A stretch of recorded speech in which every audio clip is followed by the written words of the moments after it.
Ohio State making very quick work of Michigan State. Final score 38-3 in Columbus, and some freaking sweet unis.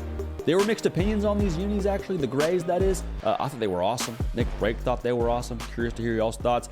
But to me, passed the eye test with flying colors, a phrase you've heard tied to Ohio State a lot when it comes to those Tuesday night college football playoff rankings. Passed the eye test. What do we make of this game? What is this game about going forward? Because yes, they handled Michigan State pretty handily, but I think this game was actually more of a projection and more of a building block for what's on the horizon for the Buckeyes.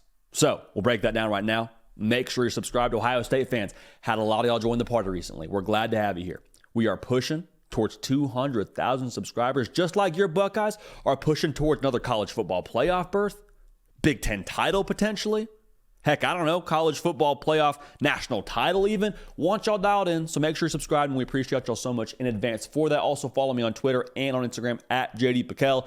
Great way to interact with the show and keep y'all dialed in with everything we got going on here. So, yesterday, like I said, very, very clear. Strictly business. Like, this was a game that could have maybe had some emotional ties to it with it being Michigan State, but like for Ohio State, there was no need for emotion because you had the better roster, because you had clearly the better team, and you played like it yesterday. Kyle McCord just threw an absolute dime piece on that second touchdown to Marvin Harrison Jr. It was one of those like, oh, okay, so that's in his bag. Okay, so he can make that kind of throw. That's good to know. That's pretty awesome. We have a quarterback that can do that. And it looked like he was just really, really in control. And not that we haven't seen him be in control before, but there was a couple of games where you maybe wanted to see more out of him. Rutgers game, Wisconsin game.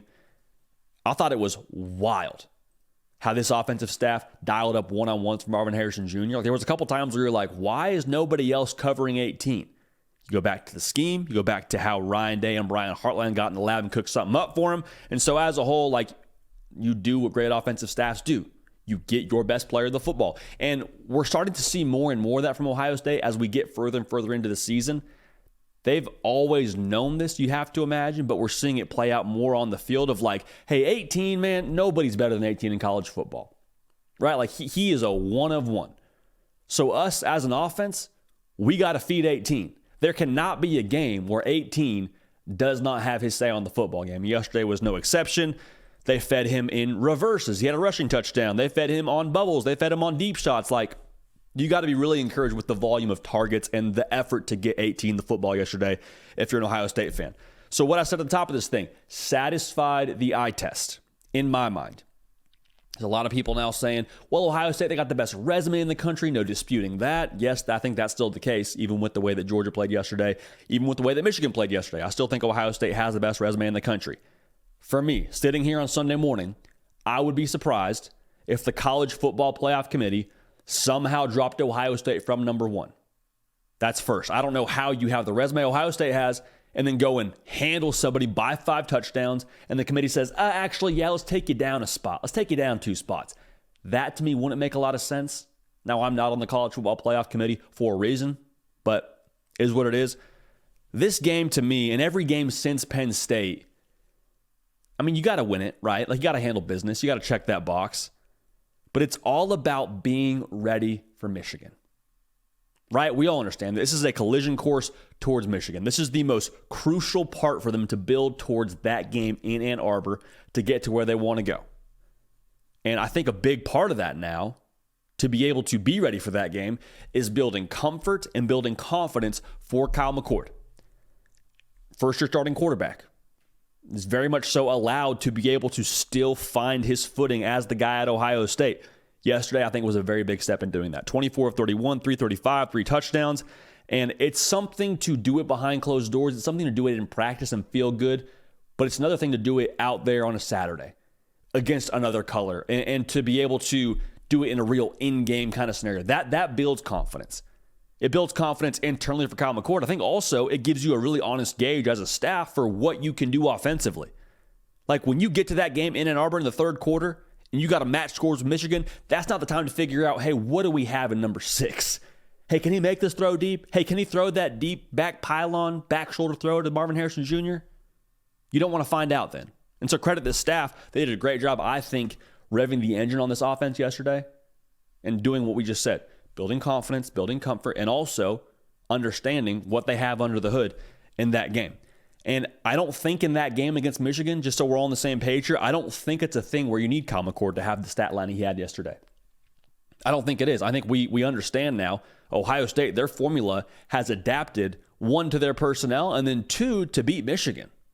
Like the last couple of years, quarterback play hasn't been the difference maker. C.J. Stroud balled out. If you look at his stats in both those games the last 2 years against the Wolverines, over 300 yards. Probably need good quarterback play, but quarterback play wasn't what got it done. It's playing with the control of the game, which starts in the line of scrimmage. Yet again, the Ohio State defense handled business. I don't think there's a ton to say about them against Michigan State.